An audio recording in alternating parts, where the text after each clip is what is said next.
So these 3 Portuguese guy, Catholic, go to heaven. And, they get up there and Peter's like feeling very generous. So he's like, you know what?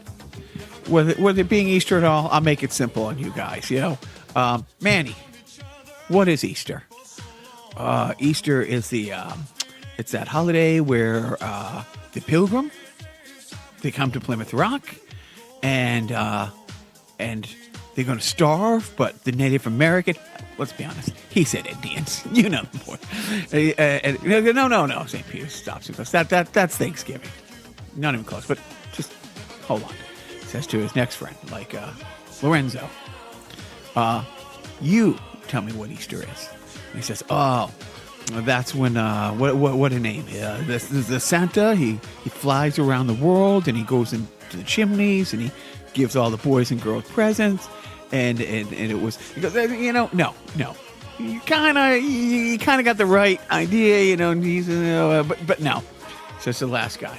We'll call him Joseph. He said, Joseph, you know what Easter is, yeah? Yes, it is when the Lord, he dies on the cross for our sins, and then they bring him down after, and they bury him in the cave, and 3 days later, he resurrects and he moves the rock.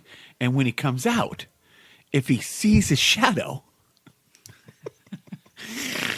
I'm actually more impressed with your Portuguese accent than that joke. I kept waiting for you to interrupt because I got halfway through that joke during our Christmas episode and realized, fuck, that's not a Christmas joke. And it doesn't work. And that's when Jim was here. And you guys both were like, what the hell's going on? And I'm like, no, let me do it again. And you're like, no, we're keeping that. And that was the first and only time my opening joke was not hilarious. I know.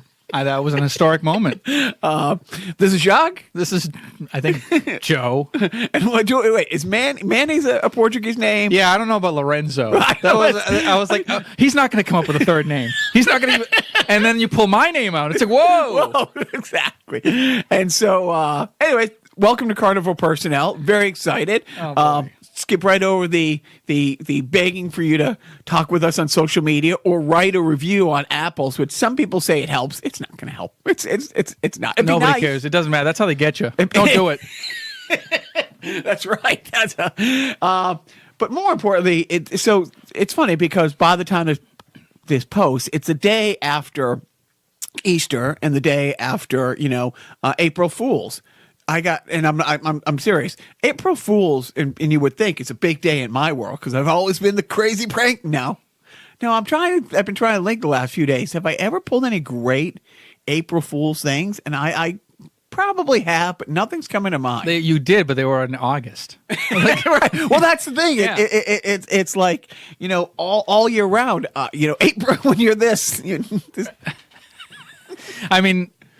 Like how do you prank somebody extra dickish on the day, when you're designated? Like the rest of the world is already like trying to catch up to what you do each and every day. Right. It's seriously like Halloween for us because my family, we own very few threads of clothing that aren't. Is that a Mr. Incredibles costume that he's wearing? Are they all dressed like that? And the answer is yes, and happily so. But so when Halloween rolls around, it's like it's a day that ends why. It's great that everybody else does it, but it's like right. But you got anything big planned that you want to? No, I had nothing planned for April Fool's Day. Although I do like the idea of when we had a lot of snow in the area. The idea of when Easter rolls around, instead of the Easter egg hunt where you paint the eggs and you hide them, just throw a bunch of white eggs onto the snowbank and say, good luck. That would have been great. That would have been great. The only thing I'm planning on doing, or by the time it posts have done, my mom has all the grandkids over, does an Easter egg hunt in the yard.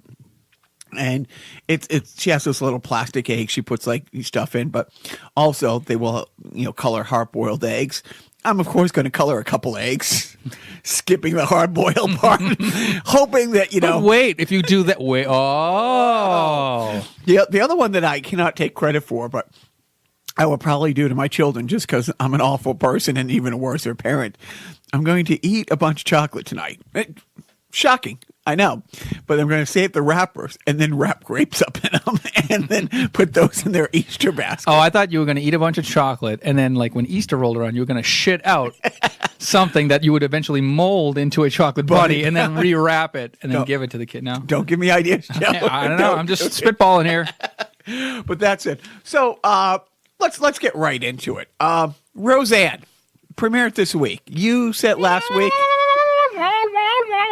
that you were going to watch it, did you? Yeah, I watched. They aired 2 episodes. One dealt with Trump kind of directly, ish. Like they mentioned him, like, you know, for a couple of jokes or a segment of the episode, and then the rest of the show was not political.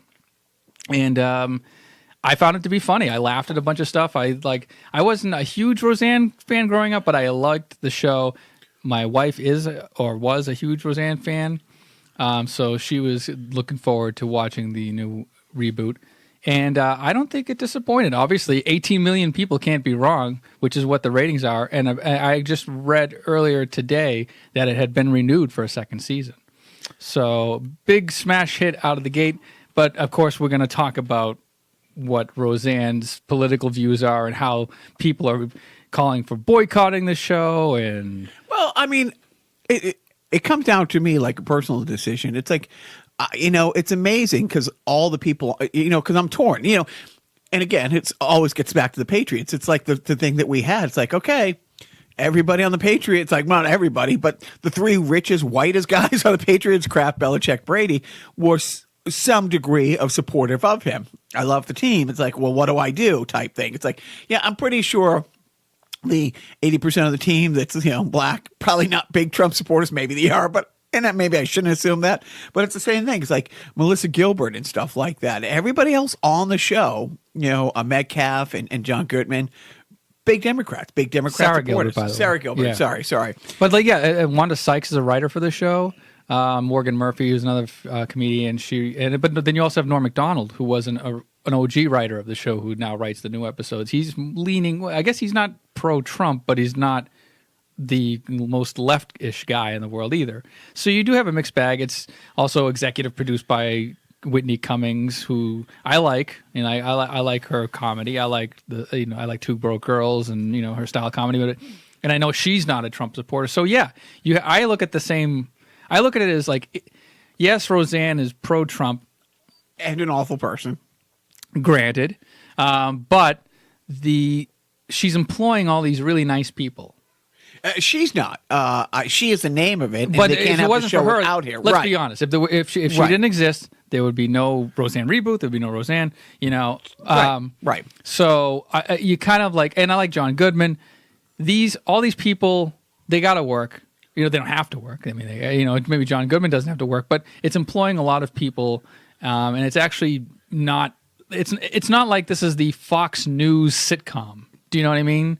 It's, if anything, they're making her into kind of an Archie Bunker-ish. Well, so that's something that I wanted to jump on, because a lot of people are saying, "Oh, it's like jump on Archie Bunker." That a Roseanne? Okay, it's like, touche. But that's the thing. It's like, and the funny thing is, you know, without getting into the history again of Archie Bunker was supposed to be the most despised character in history, and it's to this day baffling to Norman Lear. It's like, because Archie, you know, Carroll O'Connor was just such a great actor, and people empathized with him, and to put that in the same category, you know, and look, it's like one of those things where it's like in my family, it's like the Trump supporters in my thing. It's like they're great to the immigrants in our own family. It's all the other immigrants that they're ready to ship back. It's the Fox News immigrants that they don't like. Right. You know, and I, you know, just listening to a bunch of people and reading about the Roseanne, I guess the grandson or somebody in it is there, and forgive me if I say it wrong, like gender fluid child that she's wonderful to, but yet you're supportive of a guy, you know, on the show and in real life, who's doing everything to make anybody with gender fluidity, you know, lifestyles to go back into the closet, to go, or to not exist, or to be a second-rate citizen. So it's like, okay, so you love your grandchild who's gender fluid. Thank you. But fuck all the other ones, and it's like, and that's and we have to also look at why the character of Roseanne supported Trump, not because she hated the immigrants, not because she wanted the gays to be, discriminated against. She is coming from a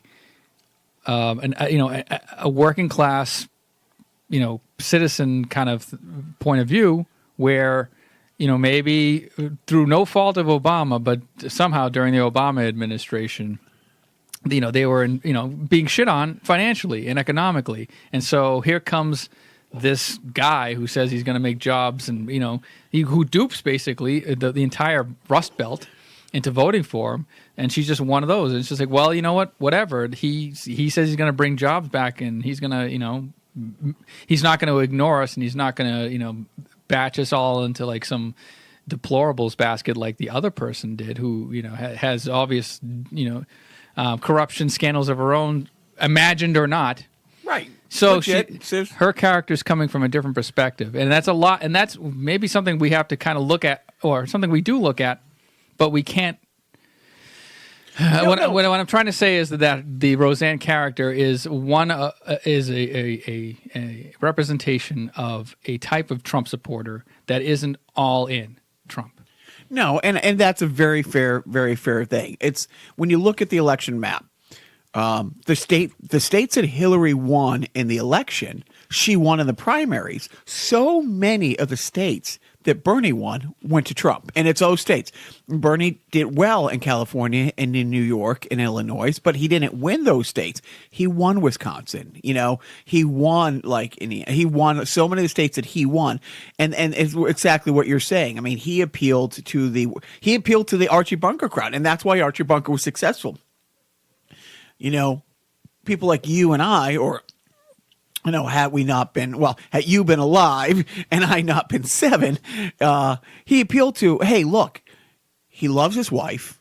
He loves his daughter. He doesn't really like his daughter's husband, but he loves his daughter so much. His liberal tree-hugging husband, he still lets live in his house.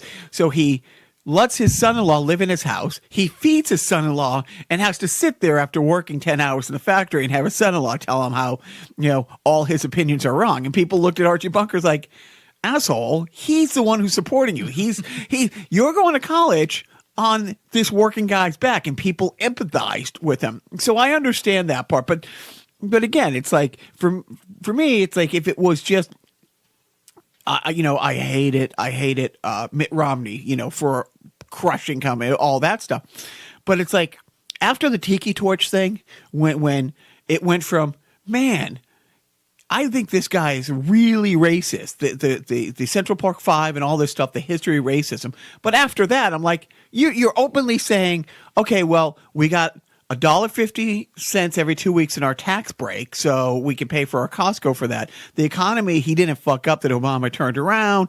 We're going to overlook he's a Nazi, and that's it's just funny, and it makes me not want to watch the show that he went on the stump yesterday talking about how he called Roseanne and congratulated her on the ratings, which in his Trump administration, I didn't count, but a reliable source has said he has mentioned ratings in 263 tweets since becoming president and mentioned human rights 3 times. Yeah, no, obviously Trump is an awful person. And, Roseanne is probably not a very nice person. Well, I don't know. Or she's just nice to the people she likes, that kind of thing. I have a feeling it's that. Yeah. So, and you know what? Honestly, You pick your battles. But you think it's funny. I think that's the most important thing. Is the comedy funny? I think it's funny. I think, I laughed out loud a couple of times. The 2 Beckys, the 2 actresses that play Becky both. Yeah, I mean, there's a fourth wall stuff, and that's great. They've done fourth wall humor on that show in the past.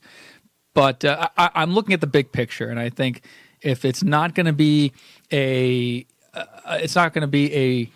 soapbox for Roseanne to spew her, weird Trump-ish, morals or her ideals, then I don't know, go for it. It the ends justify the means is what I think. Okay. I think you can You can enjoy it. And by the way, what's great about television is that there's so much of it. You don't have to watch Roseanne. Right, exactly. Nobody has to watch Roseanne. So I'm not saying I'm going to boycott it. I'm just going to choose to watch one of the other 900 things I've been saying I'm going to watch. Yeah, right. And right. And we don't we're trying to, as a country, I think we're trying to ideally not try to be so polarizing and so black and white, like you're either with us or against us. Like we chastised President George W. Bush for saying you're either with us or against us.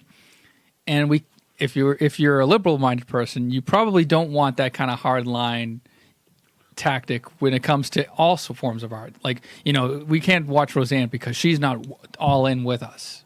And so, well, okay, great. She's not all in with your ideals, but there are like 99% of the rest of the crew, might tend to agree with you. So, no, again, it's like to say the Patriots are, Trump's team because where do you draw the line? It's like, okay, you're not going to watch Roseanne because of her views. You're not going to watch the Patriots. You're not going to watch Disney films. Nazi sympathizer. Hello. Am I the crazy one here? No, I had a very hard time jumping on the Disney bandwagon when we started to go to Disneyland because I had to get over the fact that, okay, Disneyland is great and my kids love it, but the guy whose head is frozen somewhere under the Matterhorn. Not to mention Ted Williams is also a man who had his head frozen. Yes. But I don't know if he was a Nazi. I don't know. I know he fought them. He did fight the Nazis. No, you're right. You're right. He did fight the Nazis. It was in Negroes. He didn't. Yes. There we go. But thanks for using that word. Go ahead. On a because it was in the 40s. Say Negro at least. Okay. A color folk. Yeah. Okay. People stopping me. On the other hand, somebody who wouldn't use language like that, who is in Roseanne, is Samantha Bee. Uh-huh. And first of all, always loved her. I mean, she is absolutely, wonderful ever since like the Jon Stewart. And I don't know if you followed this, but she has that Puerto Rico special. Yeah, I think I saw a little bit of that, I've heard of it. I don't know. I didn't follow it. And again, it's like, well, she went down to Puerto Rico on the 6-month anniversary of the hurricane, and very Samantha Bee fashion made it absolutely hysterical. But at the same time, the bottom line is, if this was Connecticut, it would be front page news every single day that a couple 100,000 people still don't have electricity.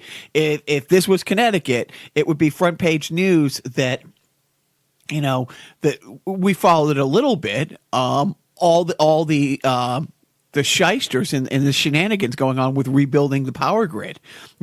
Here's a blank check to a company in Montana with 2 employees. XYZ, totally legitimate power company incorporated. Never did. And it was interesting. So she went out in the streets and she went to not just San Juan, but all the other states, and I don't know if it's provinces or what they have, but little sections of the island. And it's great how many guys just Puerto Ricans who are like, yeah, I know nothing about electricity, but this electrician's going to show us how to do X, Y, and Z, and get up on the poles and start removing trees from it. They just started doing it themselves. And again, it's really funny. She keeps, making the same point and, beating the dead horse, because apparently the horse isn't dead enough, that these are Americans that, and nobody likes to, get into the history lessons here, but we kind of annexed Puerto Rico. We went to Puerto Rico because at the time it was a necessity, militarily speaking. And so, it's like, oh, when it was convenient, we basically, like Hawaii, yeah, you're now part of the United States. Are you saying that Plymouth Rock, they didn't land on Plymouth Rock landed on there? Pretty much. It's how it boils down. But they're Americans. Samantha Bee, and it's great, it's great that, comedians like her truly lead the charge. No, it's not great. You know why? Why? She's a fucking comedian. Okay. She shouldn't be leading the charge. This is what's wrong with America. Oh, let's leave it up to John Oliver and fucking Stephen Colbert and Samantha Bee and all these people to lead the charge and get people motivated. That's all well and good. I applaud them for that. I wish everybody did that. And I wish the government officials elected to lead the charge would lead the charge. So, I mean, good on Samantha, be bad on America. I mean, honestly, dude. But what I love is it put it back in the news. It hasn't, because Right. it is completely cycled out of the news. Right, like the Flint, Michigan water thing. Right. And that barely broke its head out the other day because now they said, oh, yeah, it's pretty evident the government knew what was going on and you can sue these fuckers. Great. How comforting to the dead, the parents of the dead kids. You're right, people get cancer and stuff. But on another, anyways, while right. we're talking TV, let's stay on TV. yes, please. I'm Let's never leave TV. I just want to live in TV. Can I live in TV? I did last night. Like because I'm still whining like the snowflake I am. Oh, I got a broken foot. I can't drive and do anything. So cooped up at my parents. I got there yesterday about 2 p.m. and about 3 a.m. I'm like, yeah, I have to turn the TV off because this is why I'm not allowed to be around TV. I don't have Willpower? well, right, and so I've been binge watching, still on the Blue Bloods. And I wish I was kidding because it's so mindless. And Is there a name for fans of Blue Bloods? Like blue-blooded Americans or like, I'm a blooder. the elderly, I believe. The blood life alerters. And that's the point I want to make. But I'll record they have them like 7 in a row. And then on another channel, it'd be 7 Laws in Order. Like from the 90s, and it's like I've seen them all, but it's like great because it takes me about 20 minutes to watch an hour show between fast forwarding the commercials. But I want to talk about the commercials on Blue Blood. Oh, go on. Seriously, I'm going to if I could do voices or do a self-indulgence theater like you, yes. I would make a funny commercial that I talked. But essentially, the commercials are. You know what? If you relay the idea of the commercial to me, chances are I've seen it because they probably show the same commercials on Buzzer, the game show network that I watch constantly. The idea is. We can pause, Are you about to die or already dead? Then we have the products for you. Literally, I've never seen. Are you tired of dealing with your oxygen tank refill specialist? Having trouble finding a grave? That's exactly what it is. It's like, have you passed away and your family hasn't found the way to tell you? It's like, two people Having trouble finding the input button on your remote control? As a very funny follow on Twitter has recently pointed out, the kryptonite of the elderly. Which you did. You got me good on that. But I'm watching it, and I can just imagine like 2 really old people like seeing an AARP commercial and laughing. It's like, remember when we got our AARP cards? What? Do you remember when we got Having trouble finding your AARP cards? Well, we got a product for you. I didn't know Life Alert still advertised as much. They still use the iPhone and I can't get up. But their commercials, I've seen them, have become more worrisome. Oh, come on. Frank, who is the guy, and I've referenced this before, Bill Murray's character from Scrooge, when he does the promo for... Cross? Yeah. Frank Cross. Frank Cross. Francis Cross, yeah. When I'm looking for a Francis Xavier Cross. See, this is why I love Anyways, you. yeah. But remember when he does the promo for the Christmas special and it scares the shit out of him? A woman dies. Francis Cross is now doing the Lifeline commercials. Yeah, I mean, there's one where like there's a middle-aged woman and her daughter arrive at the house, and apparently it's their grandmother's house because they're calling for her, and then all of a sudden the granddaughter. No, I take that back. There is no middle-aged woman. It's just the granddaughter who comes home from maybe school or something, and she's calling for her grandmother, and she's going around the corners of the house, Grandma. And then all of a sudden she happens upon the almost lifeless body of her grandmother on the floor, like reaching up as if she were like coming back from the grave that she will eventually be buried in. And, the granddaughter's like, Grandma! Do you want this to happen to you? Life Alert will prevent it, but and it's like, oh my God. Like whatever happened to the old lady, I've fallen and I can't get up. Like she's the best. And I remember early 90s, late 80s, mid 80s. I go to Nick's Comedy Club with my friend Daryl and our victims at the time. And comedian get introduced, comes running in from the back, literally falls halfway across the stage, trips over the mic. And for a second, you're like, and he's like, I've fallen again. And it's like, that's been going on. Wow, he was like the Milton Berle of I've fallen and I can't get up jokes. But that's 30-some years ago, and it's still... Yeah, it's still kicking. Unfortunately, people will always need help getting up, and so will we. And there will never be a defunct sponsor, Life Alert. No, they won't. Sadly, they won't. It's sad because we're actually getting that from my mother-in-law. Unless Apple takes over Life Alert and it becomes Apple Alert. Don't give right. them Get in on the ground floor now, baby. But you do. So I'm watching these Ion shows, and I've always joked because I worked for a CBS show. You know why they call it Ion? You got to keep an eye on the people watching in case they keel over. But seriously, who watches these in prime time? It's actually a reminder for like a wellness check on your grandparents. Yeah, exactly. I got to keep an eye on my grandma. And there are so many of these products. Again, like oxygen tanks. Like do you have COPD? Or how about the? What about the law? Are there a lot of law firm ones? There's a lot of reverse mortgages. Oh yes. Hi, I'm Henry Winkler. And I'm here to bilk you out of the money that you've already spent on your house. Tom Selleck is doing the reverse mortgage commercials during on the Tom Selleck shows. And I'm like, you evil And here's the great thing is, his hair is pretty black and blue bloods, but he's got the Groucho Marx mustache. Really? It's like is that wax painted on? Like seriously. I will say here's the one thing, because there's nothing worse than because I'm a 14-year-old boy. When you're watching a commercial at Mixed Company for tampons, no tampon commercials during Blue Blood because nobody's had their period who watches Blue Blood for like 40 years. But they are. It's like, so the tampons, it's oxygen tank refills. You know what commercials they do have, though? Depends. The incontinence commercials. What do old ladies smell like? It depends. But I mean, there's always the ones where it's funny because they have these services for older people to get their medical supplies, or to get things like that you would normally go to the grocery store for. And I'm like, hey, they kind of already do that with Amazon. Like it's old people Amazon that they're essentially selling. Do they have like the jitterbug phones, or are those passe now? I think those are gone. I haven't seen one of those, but yeah, it does. It amazes me. It's like.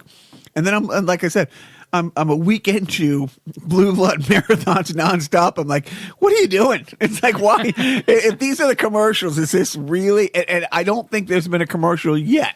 This reminds me of an episode of Everybody Loves Raymond, where Raymond, I don't know, you probably never watched the show, but Raymond was like this kind of man-childish guy, and his wife was always trying to get him. She's an adult. They're of the same age. There was a sitcom. Okay. Where the woman was the adult and the man character was the man-child. Well, basically like real life. I mean, sorry. What are you saying as I sit here in a flesh t-shirt eating candy? But my point is that the episode I'm referencing is that there's one where he decides to go to the lodge with his father, and he enjoys it. So his wife gets really fucking angry. It's like, you were nothing but like a boy up until now, and now all of a sudden you're an old man. Like, where's the adult? So yes, that's what's happening to you. You're going straight. You're like, you've hopped in your DeLorean from So it's almost like you were developmentally challenged, and all of a sudden it kicks in, but it hyperspaced you into the age of 70, and that's where you've landed in front of Ion television, unable to drive yourself around. Yep. Have you? So you're having your parents drive. You're having your elderly parents drive you around. Right. Yeah. No, it's like one of those things where you see like somebody like, my mom's age. It's like, oh, she's really active. Where's she going? Oh, she's going to take care of her mother. What? It's like when you see somebody who's like great grandparent and like they're taking care of, they're wailing their, elderly person down the street. But So I know everybody's been wondering what am I doing while laid up this long? So now you are up to speed. Yeah, all right. So that was actually a rare, funny, jovial moment on the Carnival Personnel podcast. Now we'll return you to your regularly scheduled sullen discussion of what? Do you want to skip China and go? No, we'll talk China. We don't have to talk China too much, but I just wanted to point out that Obama was always leading from behind, and always, that was always one of the rally cries against him, that the other world is moving forward with everything. And I just want to point out specifically, like I was sitting there and watching how Kim Jong-un was in China, and I think it's the first time it's been known that he's been out of the country in his whole life. Well, definitely since he's taken power. And so he had the secret trip to China. And so now China is taking the lead, getting this negotiation, or getting this meeting happening between the U.S. and North Korea. But now it's like China is driving this, and it's going to be part of it. It was going to be just these two leaders. Now it's these three, and who's really spearheading it? It's going to be China.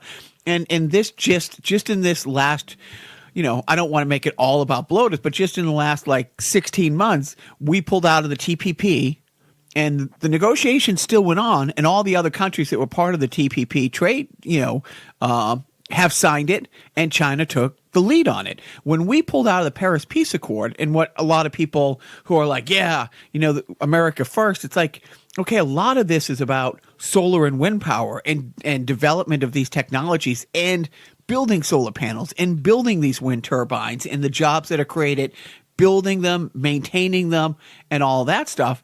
By pulling out of it, a lot of the people are now turning to China, and China has become a leading manufacturer in these renewable energy. So it's like every time that the U.S. pulls out of something or doesn't, drive the ship on it, China is more than happy to stand up and say, "Oh, okay, we are more than happy to put our workforce towards this." So when you got 1 billion people, you got that, you got that license to do that. But this is now like the third time in the last 14 months or 15 months. It's something major, a world trade or, world trade, NAFTA for the whole world, the TPP, the historical meeting between us and North Korea. But to be fair, the United States is catching up on China on human rights violations. Yes, we are, so we do have that, Unfortunately, China's also leading the way of their prime minister or president saying, yeah, I'm going to be president for life. So not a bad idea. Sounds pretty good. They're setting the tone for that. Emperor Trump. But now, yeah. So, so the next thing, is this awful or is it awesome or is it awfulsome? Laura Ingraham, who, first of all, I don't care what side of the gun control thing you're on. Yeah, I do. I do. Who am I kidding? But if you're openly and viciously attacking 17-year-old survivors for speaking up or speaking out, even if you completely disagree with them, they went through something horrible. I mean, most police will never be involved. Most law enforcement officers in their career will never be involved in something these children were involved in.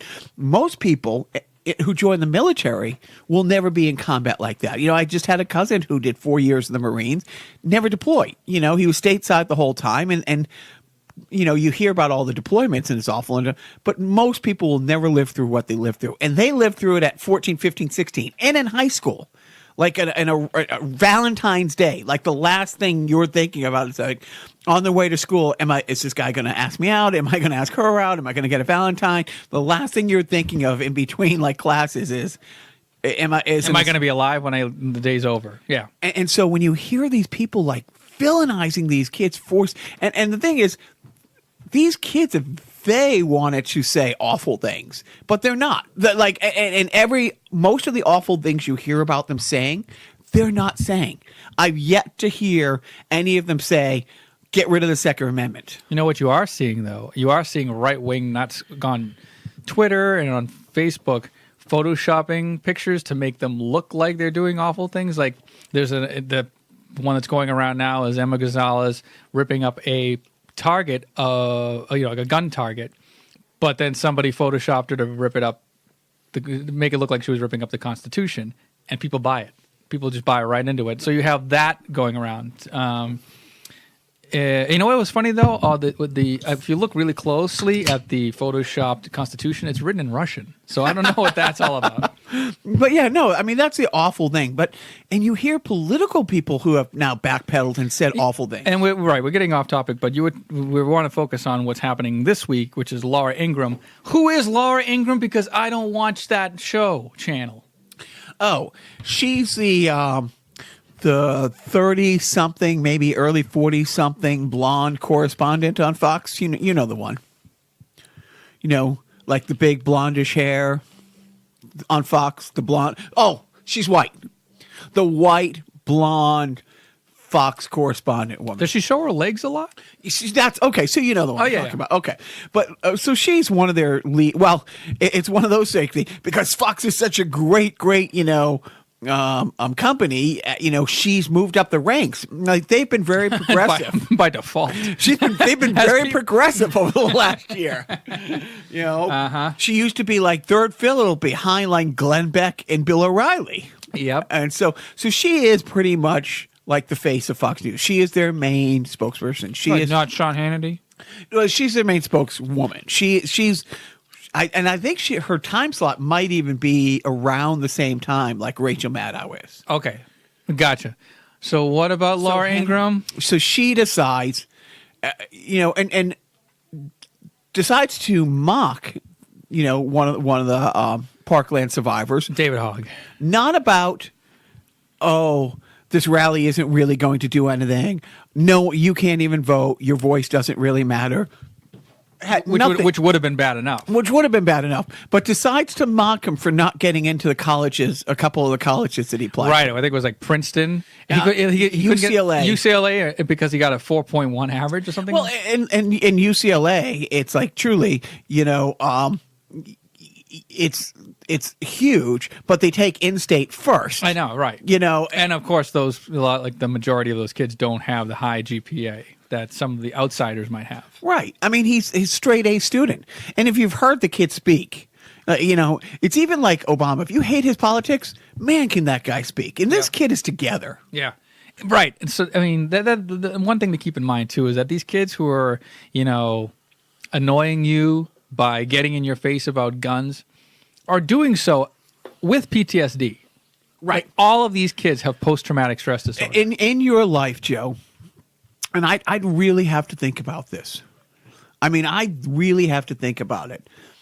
I think my brother had a very close friend that I knew peripherally that management was friends with, died a few years ago.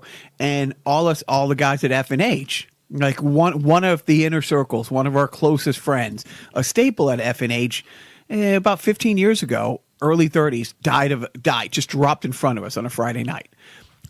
So he's pretty much the only real close friend that I've buried. These kids buried 17, and it was a tragedy. At once. It was a tragedy that, we lost our friend Steve. It was unexpected, but it was natural causes. And he went quick. He died before his body hit the ice, and I'm going to take that with me forever. I don't mean to be much of a downer, but that's and they not only did they bury 17. What about the kid who held the door shut, who got shot like a half a dozen times? And so we dwell on the number of dead, but there's twice as many injured. Yeah, and recovering. And so for this woman, this grown woman who has children and has been on the platform. Look, one of these kids is going to fuck up and say something inappropriate. And it's going to be okay. Their use of social media is amazing, and what they've accomplished, and they have accomplished a lot. The rally just wasn't getting people there to say it. They tied it in with voter registration drives and voter awareness thing. It's great. They're getting a lot of good advice. They're working their ass off. But one of them is going to have a moment under the microscope. But this Laura Ingraham. She has been a professional. It's hard to say journalist, but she's been in the public eye for 20 plus years. She's a career person.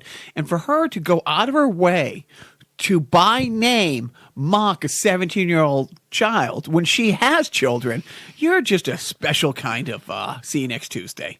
And she did this on Twitter? She did this on Twitter, which, it's one of those things. It's like, oh, this is where you want to fight these kids? Good luck. Right. Bring a knife to a gunfight. No pun intended. It's my favorite line from the Christopher Nolan, Christian Bale Batman trilogies, where a CPA figures out who Bruce Wayne and Batman is, and he goes to blackmail Lucius Fox, his right-hand guy, and he lays out the plans because he, was doing extra accounting, blah, blah, blah. And he's like, and he shows him that he found the Tumblr thing and how all this money's gone to research and development. And he just sits back and he's like, I want $10 million every year for the rest of my life. And Morgan Freeman, Lucius Fox, just turns forward in his chair, puts his hands together, leans in, and he goes, let me get this straight. Your boss, one of the wealthiest, most powerful men in the world, you believe spends his nights beating the most vicious criminals with his bare hands. And this is the guy you want to blackmail? Good luck. Even if it was just Bruce Wayne and his wealth and power, or just Batman, but yeah. So why don't you? I'm clapping because somehow he took Laura Ingram's story and wove it into a Batman analogy, masterfully. Okay, it was out of Patriots. Right. So well, it's the off season. We already mentioned the Patriots a little bit earlier in the show, but wonderful, masterful. But so why don't you tell everybody what David Hogg has decided to do, because she wanted to go to his house and fight. So David Hogg gets on Twitter and says, hey, here are a list of at least a dozen or so sponsors. Calls them out, sponsors of Laura Ingram's Fox News show. Calls them out on Twitter by their Twitter handles and says, you want to be associated with this type of person who openly mocks a kid himself for surviving a horrible tragedy, and this is the kind of person you want to be associated with, and lo and behold, they's be dropping like flies instantly. Yeah, well, a lot of them. It wasn't days. It was within the first 24 hours. 24 hours, yeah. You had major sponsors. Yeah, I was surprised to see that Nutrish was a sponsor. Because, honestly, because Nutrish is run by Rachel Ray. Rachel Ray. The cook, talk show host. She's kind of a progressive person, right, But conservatives have dogs too. I know, right. A buck's a buck. But so when I saw that they dropped, I was like, okay, phew. There is a shining beacon of light. Because here we are, it's funny because, we there was some pressure put on with, advertisers at the NRA TV. And I don't remember anybody fleeing NRA TV or NRA TV being dropped by, its carriers. But right away you had and it's changed. I'm not going to go look up the list now, but you did. Nutrish, TripAdvisor, Wayfair. Yep. They got just what I need. Expedia. but as of this podcast recording, there was 11 sponsors that have dropped out. Like 11 of he posted 14 sponsors, and 11 of the 14 sponsors as of the recording this have, and they were public about it. They weren't like, oh, we're just going to quietly do that. They're like, yeah, this doesn't reflect our values. And of course, she instantly backpedals and says, hey, don't forget, I was the first one to have, him on the show right after this happened. We would love to have him back anytime if my things were taken, blah, blah, blah. And anybody who has a 4.1 grade point average should be very proud. And he took that for exactly what it was and turned right around and said, yeah, nice try. He's like, well, I don't accept the apology. It only came after sponsors dropped out, and it's just trying to get our sponsors back. If you want to go on the air and apologize how your network has been betraying, my friends in this movement, we'll talk. Well, they'd love to squeeze that story in, but they have 20 Hillary Clinton stories to lead with, so good luck. Right. Uranium one. Benghazi. So, but hey. Wait, time out. Your mouth has to be fuller if you're going to speak. Please. I've read what few comments are on our Facebook page, and they demand that we eat more on the podcast. So please. By the way, I'm no help because speaking of eating on the podcast, let us go ahead. Pull back the curtain here. There's a bowl of Reese's peanut butter cups mixed in with Rolos, left over from last week's snack time on the podcast. I have a bowl of just, dip your snotty hands into the bowl and grab Reese's Pieces. I have a canister of overpriced Pringles cheddar cheese. I bought this at the impulse counter at Toys R Us earlier today. Toys R Us is still a thing. Toys R Us is still a thing. And then I went to CVS afterwards, and it was cheaper at CVS. Oh. I'm like, you've got to be kidding. And there was a 10% discount. Anyways, it's funny. Toys R Us is going under for a reason. But then we also have Tostitos, not sponsored, by the way, salsa con queso dip with Tostitos Scoops chips to be washed down with cans upon cans of Coke Zero. So I said to Joe, as my foot is up on the chair next to where I'm sitting because it's busted, I'm like, I'm going to get this cast off just in time to lose this foot to diabetes. So I got that going for me. And by the way, I just had a second crown put in. So I basically consider them like new molars. So I got a new lease on chewing. But bring it on. Yeah, back to the fun. What? But so here is the upside. I mean, on one hand, these kids are working their ass off to keep this going. On the other hand, this just refuels it, and this is great. I mean, look, I don't want to, the boycott of Laurel Ingram to, sidetrack from what these kids are doing, but it's absolutely great that they haven't relented, that they're staying in the news, and that they haven't had a bad moment yet. So good on them, and good on everybody who's still supporting them. Of course, it is like all this. Oh, they're trying to take all the guns. I will say, from the march, I've been looking at all my favorite signs. My favorite sign from the march so far is Ralph Wiggum's big sign of Ralph Wiggum with a gun, and it says, "I'm a militia." Ralphie, sweetie, put down the gun. So. Anyways, hey, keep up. Stay classy, Fox News. Stay classy. I just heard this from Fox News. No. They will not stay classy. So moving on to more happiness. So we talked about it. Can we put the pedal to the metal on this? Because we are way into this. All right. Well, long story short, too late. Yet another failed state, another failed red state of Oklahoma just had to have an emergency tax hike for the first time in like 2 decades because what happened in West Virginia with the teachers and them having to strike. All these other states, these tax haven states like Kansas, where every seat is red, and in Oklahoma where every seat is red, and every chance they get to cut taxes and cut taxes on business, then they're finding out it's like, oh, that's why our schools suck. Oh, this is why we are 49th. Like West Virginia was 48th in teacher pay, and with their 5% increase went to 47th. Oklahoma is 49th, and now they're striking. I'm actually sad about that stat because they got it wrong. They got the math wrong. They're actually 50th. They're not even 49th. That's how bad they are. So let's see what else we have on this week in awful. We got and it's great because this is one of those. The census came out, or for the census that is coming up in 2020, they decided they're going to add a citizenship question, like who in the household is a U.S. citizen. Is a citizen, and it used to be on the census before the 50s. Or up to the mid 50s, and then they took it away. Basically, the reason the census are important wasn't it that it was put on in the 50s and then had since then been removed, or maybe you're I have to look, but okay. it's been 70 years since it's been on there. Okay. It's been 70 years since it's been on. Okay, and the thing is, you want to know who lives where. Because of federal money. It's like, okay, well, there's more people here. We need to spend more federal money on school and food and roads and X and Y and C. Yeah. The bloat is, and I'm not giving him credit for this, but the awful people around him, they want to keep immigrants and people with different statuses like in the shadows. They want, and so they're like, oh, so we're intimidate them to not being part of the census and not wanting to be counted, and then we don't have to send money there. Oh, well, that's fantastic because they're in your district too, asshole. Like immigration is not legal or otherwise, just California and other places. It's everywhere, and so it's a cut off your nose to spite your face type thing.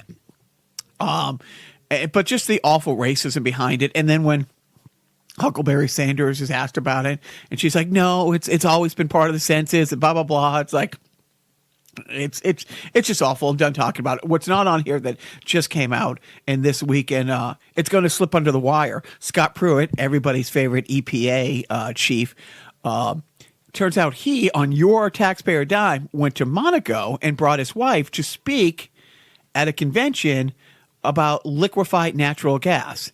And there's a few companies. Well, first of all, it has nothing to do with the EPA. How would him shelling for a company, an American company, about exporting, liquefied LNG? Why is he doing that? And it makes no sense because it doesn't fall under the EPA thing. It has nothing to do with his role, but we pay to go over there. And then you peel back the onion just one small layer. There's only one liquid gas company in the United States that exports, and their chief lobbyist owns a very nice house in Washington that ever since Scott Pruitt took the EPA job, him and his family are living in. He's literally living in the house of the lobbyist for the only liquid gas exporter in the United States. And on the behalf of the liquid exporter, use taxpayer money and our time to go to Monaco and shell for them. Wow. There you go, Swamp. Yeah. Wow, that's it's awful, but you don't. It's like a corrupt inception. It's like a corruption kind of thing. It's just like a shit sandwich inside. It's like the tofurkey of shit sandwiches of iron. Oh God. Anyways, but that's just awful. But it won't make the news. But I figured, we'll spend time on it. It won't make the news because you know why? It's too. It's not awful enough. Yeah, right. Just too much awful. Stormy Daniels' tits is taking up at least 40 minutes of an hour's news cycle. And my dreams. Nice. Wait, what? Anyway, what happens now? Now it is time for our defunct sponsor, which is not Toys R Us yet. It was last week. Right. And it should be after what they jacked up for these Pringles. Yeah, $2.29 after the discount. Fuck you. Fuck you.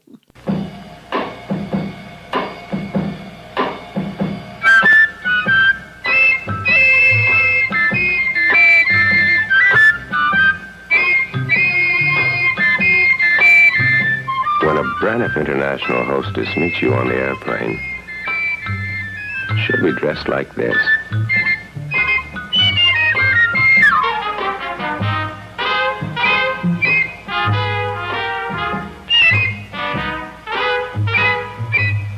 When she brings you your dinner, she'll be dressed this way. After dinner on those long flights, she'll slip into something a little more comfortable. The airstrip is brought to you by Braniff International, who believes that even an airline hostess should look like a girl.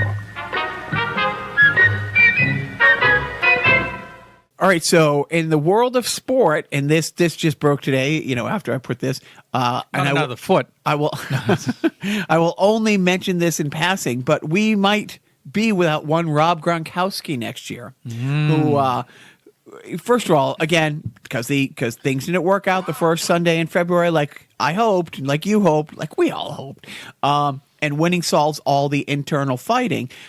Gronk has been publicly saying things like he's not sure if he really wants to play, if he's 100% committed, and the rumor is he might become part of the WWF full-time. And WWE. Yeah, get the F out. Not here. The World Wildlife Federation. Oh no, he loves pandas. He loves himself some pandas. But yeah, eating them. But and here's the world. If he doesn't commit to playing much sooner than later, Belichick's ready to move on from him. And again, he's played in 2.5 Super Bowls. One Super Bowl he really didn't play. He himself is 1-2 in Super Bowls. He's only finished. This is the first season since his second year that he played all 16. No, yeah, he played all 16 regulars. No, he didn't play the last game, but he dressed for all 16 games, and he played through the playoffs, and he was great. I mean, he was Gronk. He didn't have the greatest season, but he had a really good season. He's still a Planet player. Healthy. He's one of the top 10 players in the league. But at this point, Belichick is ready to move on. If he's ready not to commit, because you know how Belichick is, he's already planning now. Is he looking at tight ends coming out of the draft? I mean, so that's the only sport thing as far as that goes. The Bruins are peaking at the right time. Players are just a couple weeks ago. And lastly in sports, by the time our next podcast post, Joe would have already been to his first Massachusetts Patriot game. Oh, shit. Are you going? You don't have to, but it'd be fun. I guess. Go. See if Jim wants to go. Okay. You know? Jim, you want to go?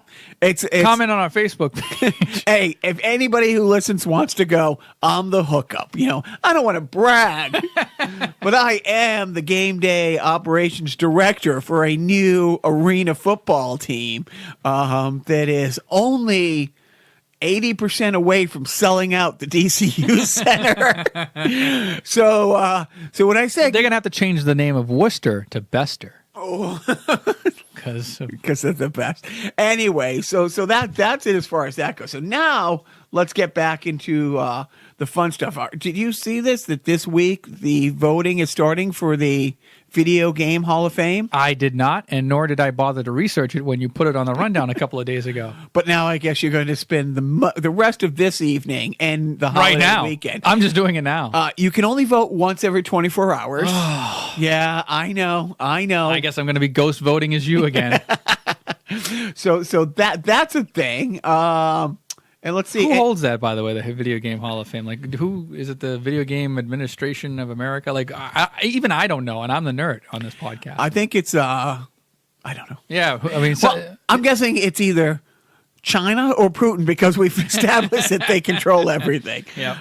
So what else? What else? What else? What else in gaming news?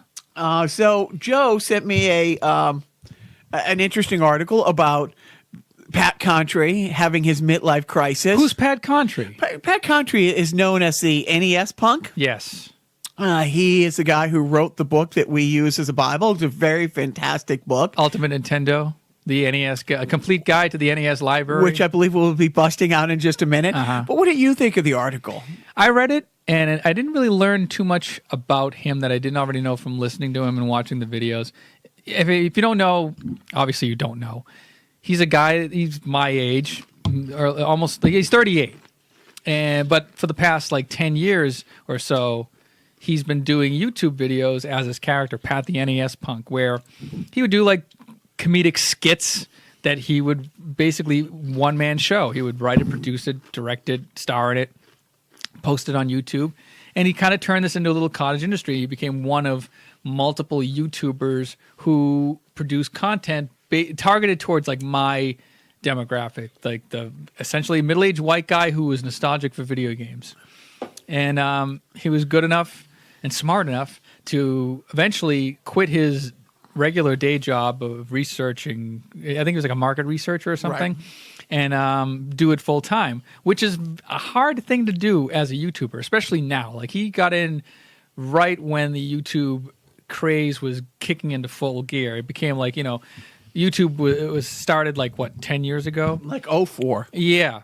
And then so he got in 09, started making videos. And now he's turned that notoriety into something more where he has 2 podcasts that deal with video games and a little bit of pop culture. And he also does this Nintendo guy that we reference all the time. And the big thing is those people make all those appearances. Right. And so at game shows. Yeah. And so what we're talking about here is that Wired magazine wrote an article about him specifically, but also about the kind of demographic that he's targeting. This sort of middle-aged, nostalgic for video games person, and what the future holds. How long can this sort of last?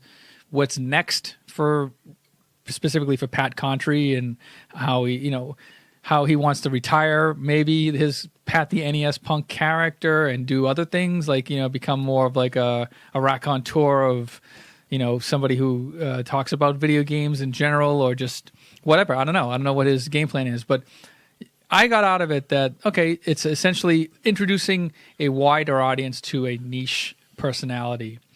And in the article, he kind of implies that he's at a crossroads in his YouTube career. I mean, apparently he makes 6 figures, which is pretty substantial for a one-man operation to do, basically being a YouTube personality, but he does 2 podcasts and a book and all that.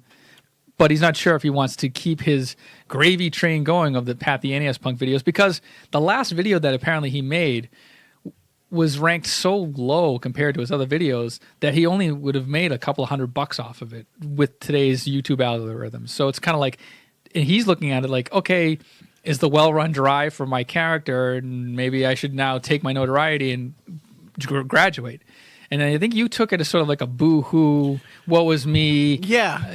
I'm getting to do the job I love, but still feel bad for me. Well, yeah, and I think the title on the digital version of the article didn't make it any better by saying that he's at a midlife crisis, which was not in the print article. Like the midlife crisis tag was attached editorialized for the digital article.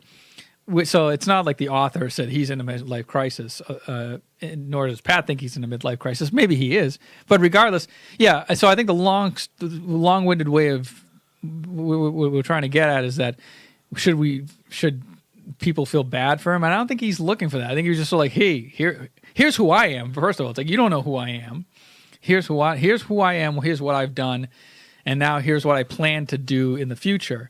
Not so much like, oh man, it's so rough being self-employed and having to be able to afford my own house thanks to my Patreon subscribers and the people who bought my Nintendo book. And he's working on a Super Nintendo book that's coming out probably in a couple of years.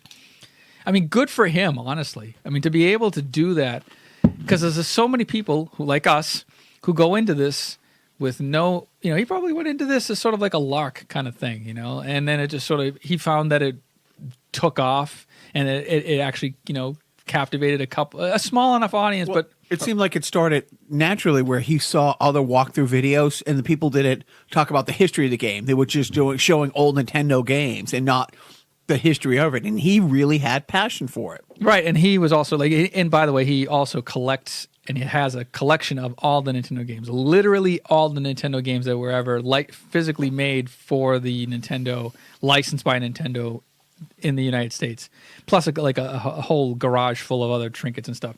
Yeah, he probably has like OCD too, like to be like, really? Yeah, but you look at my collection and it's just like, wow, you have problems, Joe. But like I'm like a dent in the in the barge of video game collection that this guy has. But it's like Batman, where yes, please go on. How he's Bruce Wayne, and who am I again?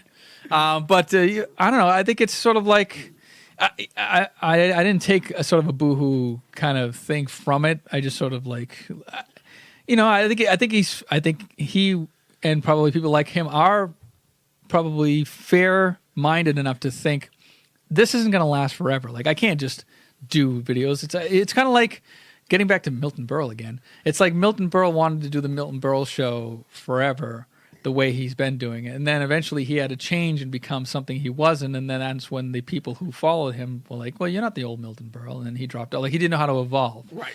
Whereas maybe Pat's thinking, okay, I have a chance to evolve here because if I get stuck doing this kind of stuff for the next 5 or 10 years, people are going to get sick of me and not care anymore.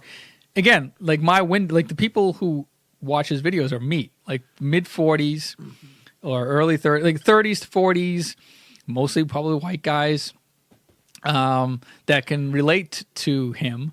But eventually we're going to be burnt out on the nostalgia. Like I'll probably end up, even though I've said I'm never going to get rid of these Well, you'll games probably now. trade those in for like a collection of like, let's say, Blue Blood. Yes, when Blue Bloods comes out on Laserdisc, I will gladly trade them all away. But yeah, like all this stuff is sort of it sort of like encapsulates or crystallizes a fascination or like of a mentality of people in America of like, being nostalgic for something and then having the discretionary income to overindulge in that nostalgia. Like, oh, now that I can buy all of these Nintendo games that I never were able to play before, and nor can I physically play all of these Nintendo games and all these video games. If I were to live 2 more lifetimes, right. I'm still going to buy them all because I can. It just sort of taps into an obsession that he's probably having an awakening about. Like, okay, maybe what the fuck am I doing? What am I doing? Yeah, exactly. Like, what am I doing with my life?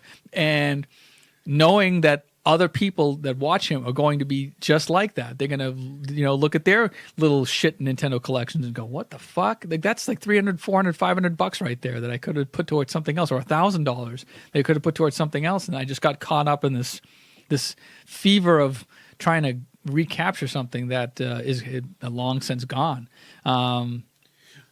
Well, This has become more of a therapy session for myself. which is more than no.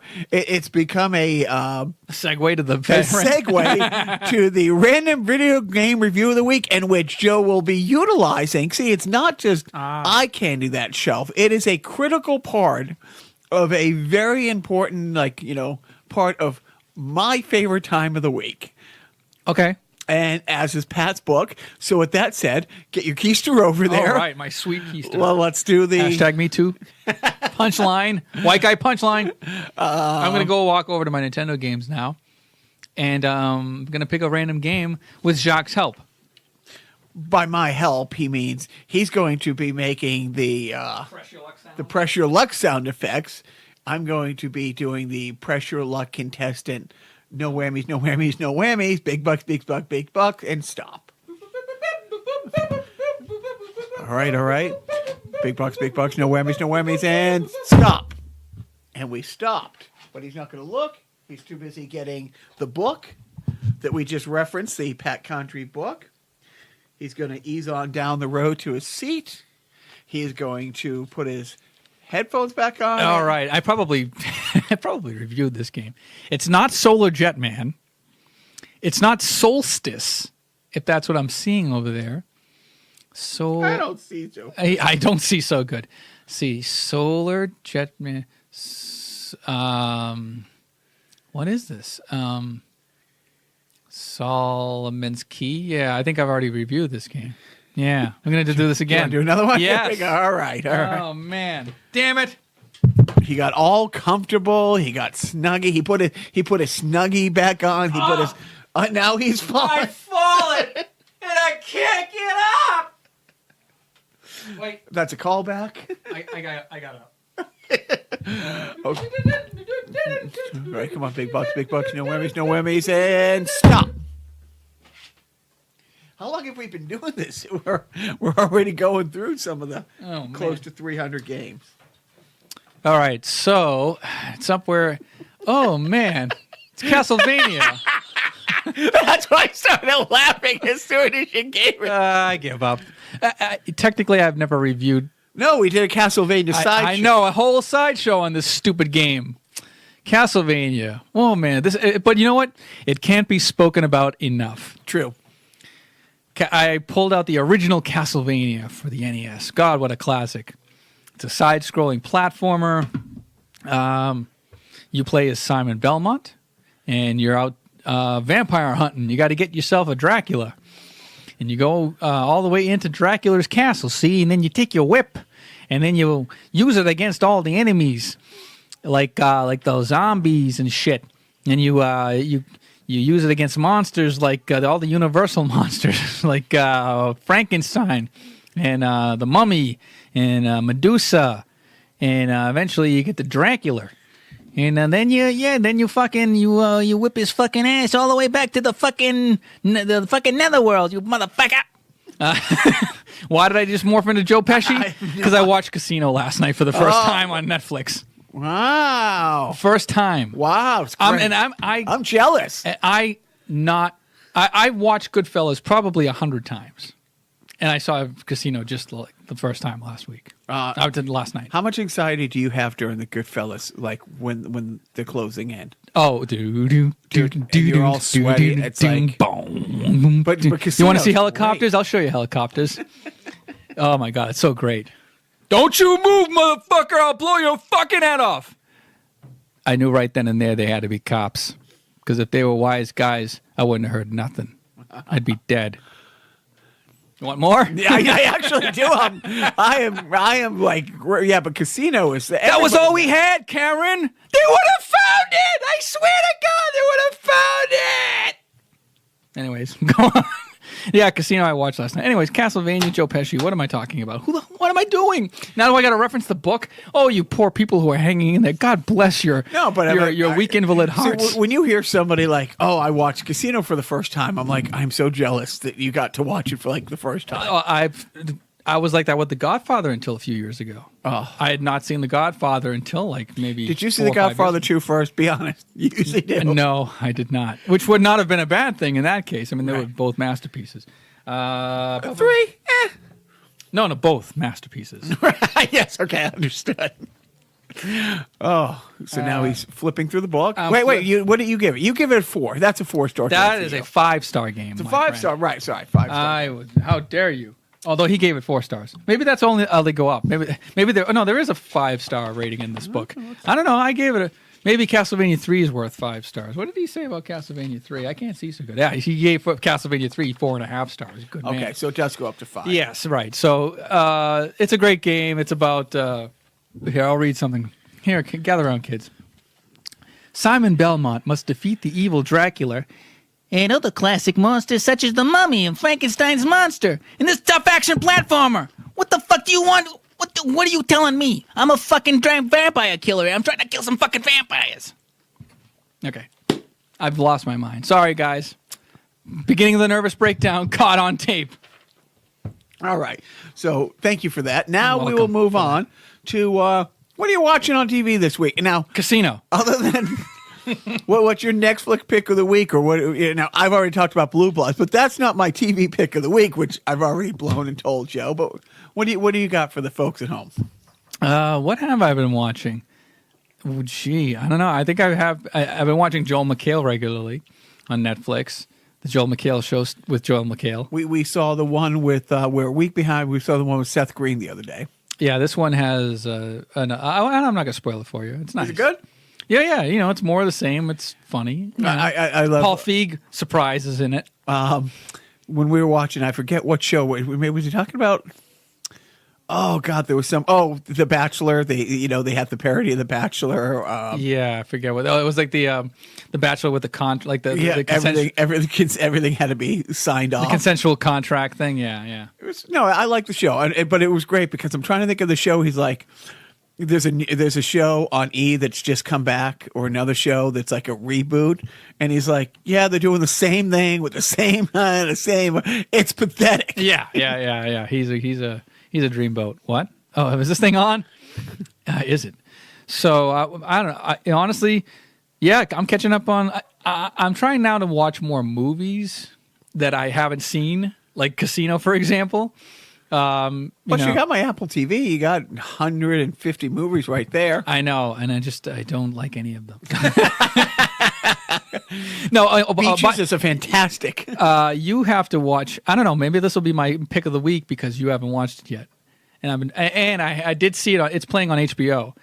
Scott Pilgrim versus the World. Haven't been home with management at the same time. The DVD that you gave us is sitting right there. So maybe we'll watch it tonight, depending on because kids got hockey in the morning. But we will watch. She wanted to watch that. She loves him. It's one of those movies like Goodfellas, where if it's on, I'm gonna get sucked in. It's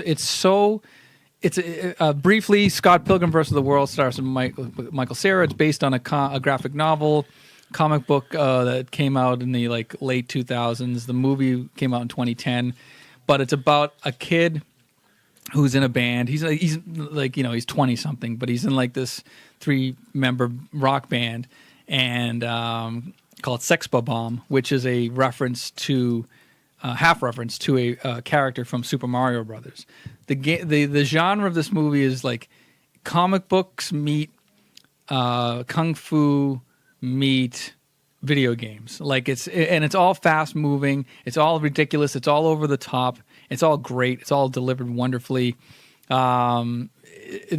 surreal. Like it's not like a linear kind of storytelling, but it's about a boy who falls in love with a girl, and in order to win her love, it's sort of like mandated from the heavens that he has to fight her 7 evil exes, and then it's just one after the.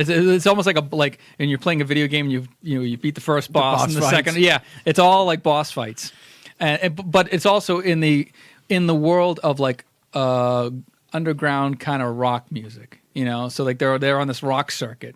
Like this, they're going from their band is going from club to club trying to get signed, and they're playing in like battles of the bands, and it's the music and by the way, the music. I should also say comic books, video games, action fighting, and music.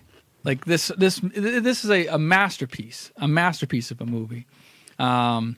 And I can't recommend it enough to Jacques, who should watch it probably right now. Forget watching with management. Just watch it and then pretend to see it for the first time. I'll watch it with you. Will you hold my hand? I will. Okay. No, and not just Some of your moves. Not just, yeah. Moves. Can I see your moves? You may and will. You? So me, and Joe, help me out here. How did I fall down the Grady rabbit hole this week? Did you slip on ice? But no, I was texting you about something. Okay. So Joe and I are big fans of Sanford and Son. I wouldn't say I'm a big fan. I appreciate. Big fan. All right, there is no other kind of fan. There is a big, and so and I did not know that one of the second string characters, Grady, ended up in 1975 and 76 getting his own spinoff.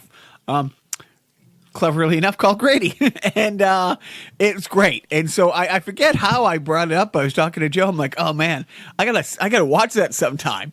3, 2. Joe texts back with a YouTube link of the entire 10 episode series, which I proceeded to watch instantly. I took a break from Blue Bloods. I was gonna say the DVR, and you emptied out the DVR to make room for more Blue Bloods episods. And it was, oh God, I wish it was on TV. I wish it was I was watching it on TV, but I just had my laptop, and I was, it was such a late 75, early 76 sitcom, which I love. That is when I watched a good 10 hours of TV a day. And emphasis on the good. It really was. And I was looking, I'm like, Norman Lear has to be associated with this, but it was not, but it had such a Norman Lear kind of feel to it. So Grady, who is Fred Sanford's son and lives down in El Segundo, Grady isn't Fred Sanford's son. No.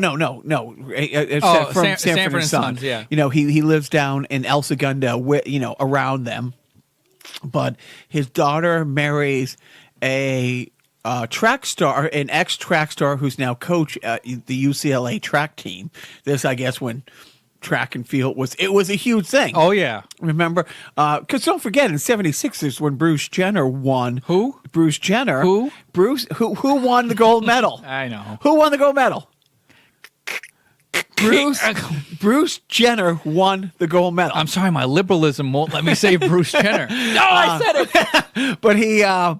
But so track and field was big, and so he, moved all the way to Santa Monica to live with his daughter, and it was one of those things they were upscale black people, and he was the old black guy from the hood, kind of trying to mesh in that world, and a lot of the kids on the track team were white, because remember when track stars used to be white? And no, not really. Jesse Owens. So Joe's not enjoying my racism at all. But it is just funny because, it's all that juxtaposition, and he wants to feel like he's contributing to the house, and they just moved into a new house, and they're going to have a big fancy dinner party with all the chancellor and stuff like that from UCLA, and he basically buys it's like a velvet painting of a black woman in a seductive position that is. Did Jimmy Walker paint it? It's Jimmy Walker might have very well painted this. Hilarity, and it's great. The opening credits is a full minute and 5 seconds long, and it's slow. Oh, and it's my God! Remember when the network? Yes, when they had nothing but time, and they had 4 sponsors a day. Yeah. And they did. It's like a whole. It's Grady taking a series of buses across L.A. I'm dead serious. There's no lyrics, and the music isn't catchy. Oh my God! But at least it's long. Can't believe it only lasted 10 episodes. So, what was the instrument involved? Was it something annoying? It wasn't even cool. It wasn't even like the Sanford song. Wah, wah, wah, wah. Right. Well, no, it was maybe it was the same thing in reverse, just slowed way the fuck down, and the whole joke of each one is he almost misses the bus and he gets on just as the bus is pulling away, but it shows him having to take 5 buses. It's making it look, and look, maybe in 1976, it took 5 buses in 10 hours to get from El Segundo to Santa Monica. But I don't know. It sounds like a commercial for the MTA or something. But it was good. So that's my. Maybe they were the sponsor. Maybe the bus company sponsored Grady. Your recommendation is a 15-year-old, 20-year-old movie, and mine's a 40-year-old. No, it's 2010. No. Okay, sorry, Pilgrim. Casino is 90. Right. Yeah, that's 23 years ago. 23 years. So I'm one-upping you because that's what a dick does. And you went with a 8-year-old movie. I'm going with a 42-year-old sitcom. Red Fox produced, did a cameo in it. Can a man relax? And so you were telling me about, oh man, what am I? Where are we going? About Conan looking for Whitman Mayo. Oh, yes. At that. Yeah, so I didn't need my notes. Aha! Yeah, you watch enough episodes, it sticks with you. Right, I reminded, what's your name again? Jacques. That the old Late Night with Conan O'Brien show in the late 90s, I think it was probably like 94, 97 or something like that. There was an on-air campaign to find Whitman Mayo, the guy who played Grady on Sanford and Son, because literally he could not find him. This is like the dawn of the internet. Not everybody was on Instagram at that point. IMDb wasn't out. Right, there was no IMDb. There was hardly an I. So so there was just on-air campaign to find Grady. I don't know if that ever came to fruition. I don't even know if he was still alive at that point. He must have been. Not only was he alive, I was surprised when Joe was telling me this. He was active because every UPN and what was the other? What? Oh, well, there's UPN and then the other WB. WB. No, every black themed show he was either on as a guest or semi regular. His son. So he ended up relocating back. I don't know his whole history to Atlanta. Died kind of early, in 2001. So he was like 71, something like that. But his son, to this day, is a Democratic politician in the Georgia House of Representatives. But yeah, but Whitman, he's one of those guys. It's like you do now that there is an IMDb, and you look up his page. It's like, oh man, he was a working actor.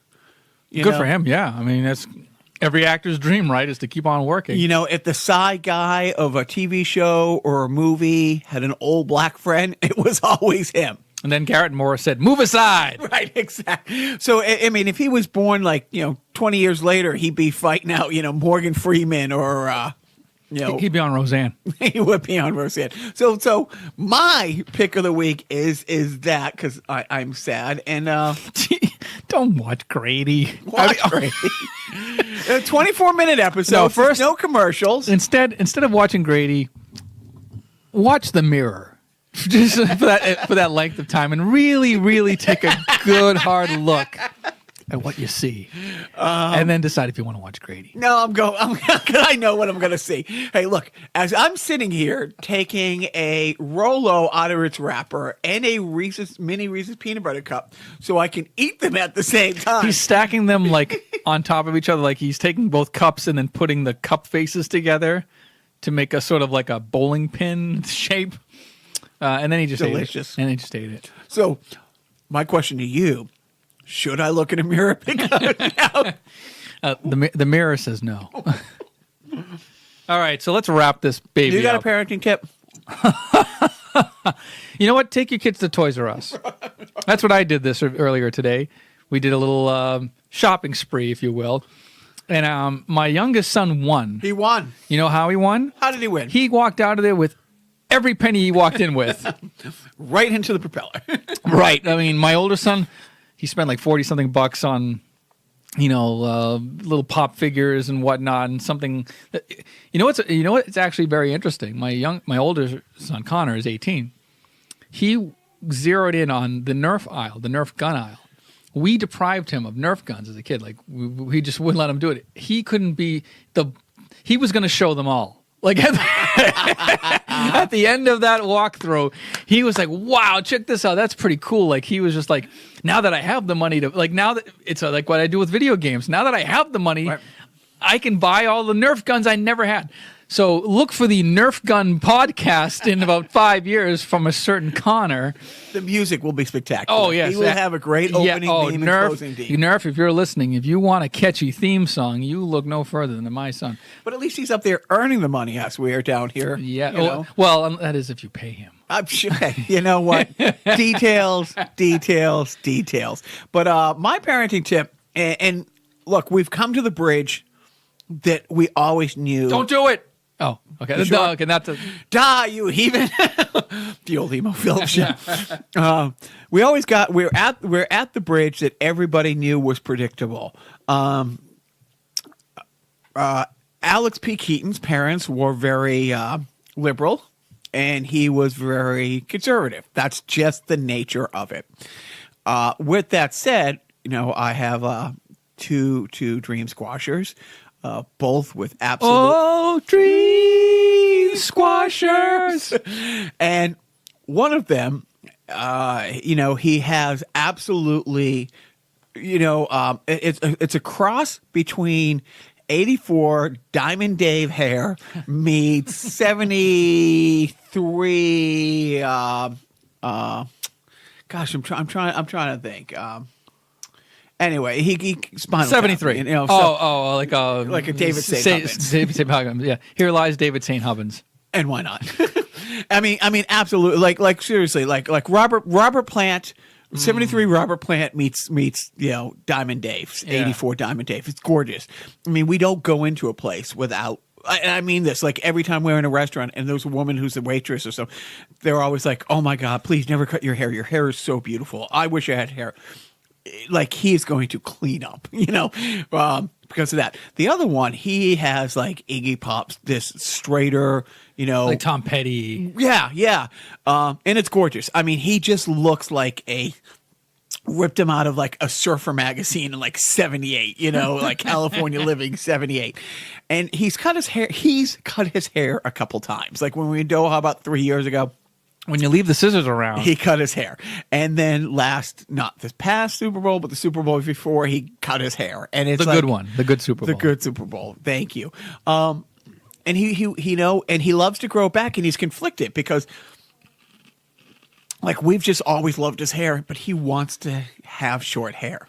And it is the exact opposite of my mother, who ever since I started growing my hair out about 84 has been dying for me to have. And there's been a couple times in the last 40 years where I've actually had a real haircut, like you sit down in the chair and boys regular, please. And every snip of the scissors, I can feel my soul being cut away. And now he wants it. And it's like one of those things where it's his hair. I have to have the respect to let go and let him make his own choices. Like I've been wanting, my mom, even in my pushing 50, I'm still having arguments with my mom about my hair and my grooming. And it is. But the first time he cut his hair, I honestly, I couldn't look at him for like 2 days. I literally, and it was a week later, I would look at him and I'd still be like, I love you. Well, why don't you just like after the stylist cuts the hair, you can ask them to put the hair in a bag, and you can go home, and while you're sitting there watching Blue Bloods, you can crochet him a Tristan wig so that he can sleeps. Yeah, I can put it on his head. Yeah. No, actually, so when he cut his hair last year, and then he was conflicted about it because he knew he crushed his father's will to live. Had he done it this year and the way things work out, probably wouldn't have ended well for anybody. But I felt so bad how I overreacted last year. I cut my hair and it was part of the locks of love type thing. And so this year we're like, okay, it's long enough now. And that's the killer thing. It's so long and beautiful enough that it's long enough to donate. It makes sense because you commented on my younger son's hair recently. Like, you saw him, like, he usually wears his hair long, but it was like extra sleek long, and you were like, wow, he's got like rock star hair. And I'm like, wow, you have an obsession with young boys' hair. And now not just the hair. Right. Yeah, right. It starts with the hair. It's the most predictable thing ever that, the dad with long hair. Is there a point to this? Is there a parenting tip? Let you kids make their own hair choices. So I'm having to let it go. And let it go. So that's my parenting tip, is I'm trying to be the parent that I wanted my parents to be when it came to stuff like their style and fashion choices. You know, I can't make him wear Batman clothes forever. And if he wants to be a short-haired normie, I have to accept it. Right. Just like Roseanne is accepting of her gender fluid grandchild, you have to be accepting of your hair fluid child. And that is my parenting tip of the week. Acceptance. And we all hope that you accept our apologies for this podcast and future podcasts to come. I don't know how long I can keep on doing this. I really don't. Is Jacques listening? I hope he's listening, because I really don't want to do this. More importantly, do not forget